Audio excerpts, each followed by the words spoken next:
સરકારી નોકરી શું કરવા મહત્વની છે?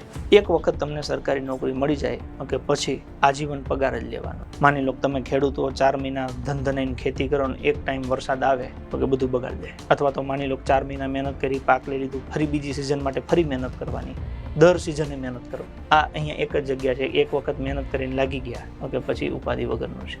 એકવાર લાગ્યા પછી આજીવન આર્થિક શાંતિ. અહીંયા હું ભાર સાથે કહું છું કે આર્થિક શાંતિ મળે છે. તમારું ઘર શાંતિથી ચાલે, ખાઈ પીને જીવી મજા કરી શકો. એમાંય પાછા 2 ભાગ છે. ઉદાહરણ તરીકે માની લો કે મારી ઉંમર 35 વર્ષની છે, મારા વાઇફ છે 31 વર્ષનો, મારો એક દીકરો છે 10 વર્ષનો, બીજો દીકરો છે 7 વર્ષનો. હું ખાલી આ 4 જણાની ધ્યાનમાં રાખીને કેલ્ક્યુલેશન તમને બતાવું કે અમારે 4 જણાને ગાંધીનગરમાં જો રહેવું હોય તો કમસે કમ અમારા માટે એક રૂમ, એક બાળકો માટે અથવા તો ઘરના મમ્મી પપ્પા કે કોઈ વડીલો આવે તો એના માટે એક સેપરેટ મહેમાનો માટે રૂમ રાખીએ તો 2 રૂમ જોઈએ. Bedroom, hall, kitchen.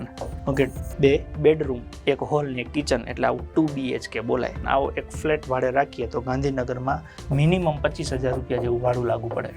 25,000 મિનિમમ ગણીને ચાલવાના. પછી મારા 2 દીકરા છે તો એમને હું ગાંધીનગરની બહુ સારી સ્કૂલ નહીં, બહુ સાધારણ નહીં, મીડિયમ સ્કૂલમાં ભણાવું તો એવરેજ મહિને 10,000 રૂપિયા ભણતરનો ખર્ચો થાય. અમે 4 જણા છીએ, એવરેજ મહિનાની 3,000 રૂપિયાની ગણતરી કરીએ કે એક વ્યક્તિને 3,000નું રોજનું 100 રૂપિયાનું ખાવાનું જોઈએ તો ઓછામાં ઓછા 12,000, 4 તરી 12 ને 3,000 બીજા પેટ્રોલના કે બિલના કે એ ગણી લઈએ એટલે 15,000 રૂપિયા બીજું. આ ખાલી જિંદગીની બેઝિક જરૂરિયાત મેં ગણી. તો આ બેઝિક તમે સરવાળો કરશો 15 ને 10 25 ને 25 ને 25 50, મિનિમમ 50,000 થયા. એટલે જો શહેરમાં તમારે જીવન જીવવું હોય તો ઓછામાં ઓછા મહિને 50,000 રૂપિયાની આવક જોઈએ. આ જ વસ્તુ તમે ગામડામાં જતા રહો તો ભણતરનો ખર્ચો કદાચ ઓછો થઈ જાય તો પણ બાળકને જોઈએ એવું ભણતર ન મળે.